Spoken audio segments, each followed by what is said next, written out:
Bénéficier d'un suivi soutenu et complet au moment de la transition, c'est une préoccupation fréquente et très partagée auprès des jeunes. Ainsi, la perte de suivi à laquelle ils et elles font face représente une très grande source d'inquiétude.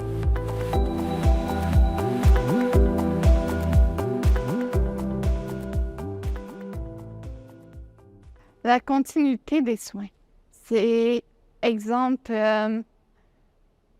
pas mal recevoir les mêmes soins que tu avais aux enfants, que ça se continue aux adultes. Quand je pense à la continuité des soins, je pense vraiment à une espèce d'amalgame de petites choses qui font qu'il y a de la cohérence, il y a de la communication pour que les choses restent fluides, même si ça peut ne pas toujours être dans une routine exacte, mais de garder une positivité.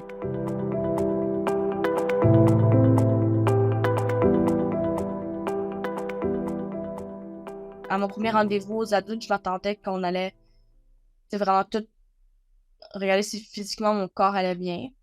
Puis ça a vraiment été une surprise quand je disais OK, ils s'en foutent un peu de. Ça m'a surpris, parce que j'étais comme si ça va pas bien, ils savent pas. J'aimerais ça qu'aux enfants aussi, on parle plus du psychologique derrière la maladie. C'est que, ils nous laissent même pas de coordonnées.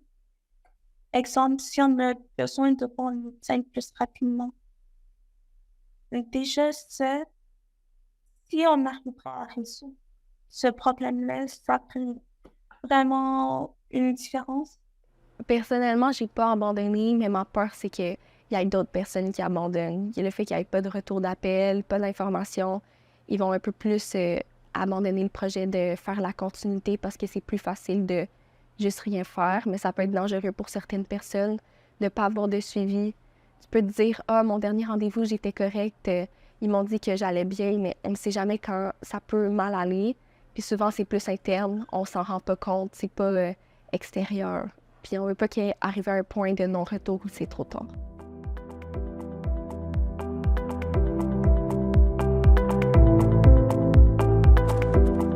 Ça peut paraître banal, mais de parler avec le patient avant, puis de juste comme essayer de le comprendre un peu, ça peut tout changer. Ben pour moi, le physique, c'est juste les symptômes de la maladie, mais c'est pas le plus gros enjeu de la maladie. Donc, jamais qu'aux adultes, on s'attaquait plus à ça, parce que je me sentais plus comme s'ils allaient me connaître en tant que personne, puis moins en tant que la maladie. De prendre le temps, c'est quelque chose qu'on va souvent discuter en santé, le temps qu'on a avec les patients et les professionnels.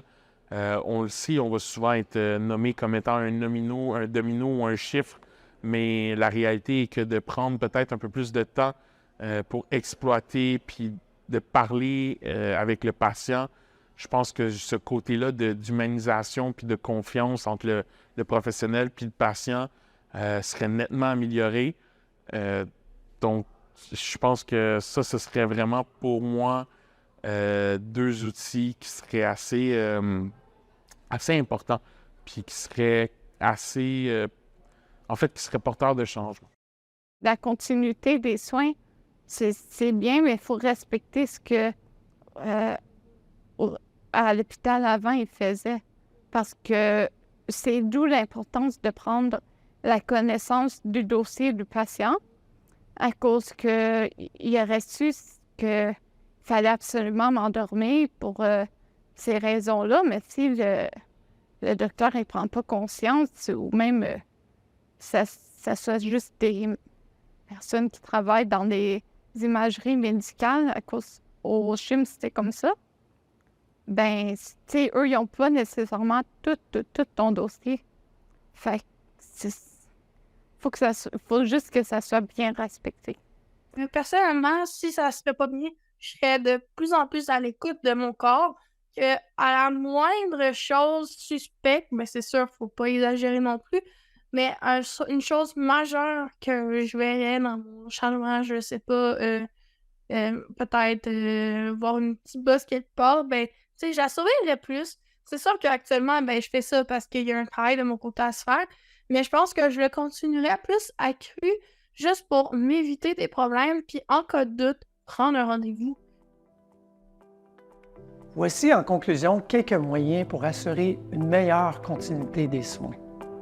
Une personne ressource pivot, tel un coordonnateur ou coordonnatrice, une rencontre pré-transition avec le patient et son ou ses parents, les professionnels du milieu pédiatrique et celles et ceux du milieu adulte, un suivi de la part du médecin pédiatrique après la transition et enfin une préparation et une coordination à l'avance de la part du milieu adulte.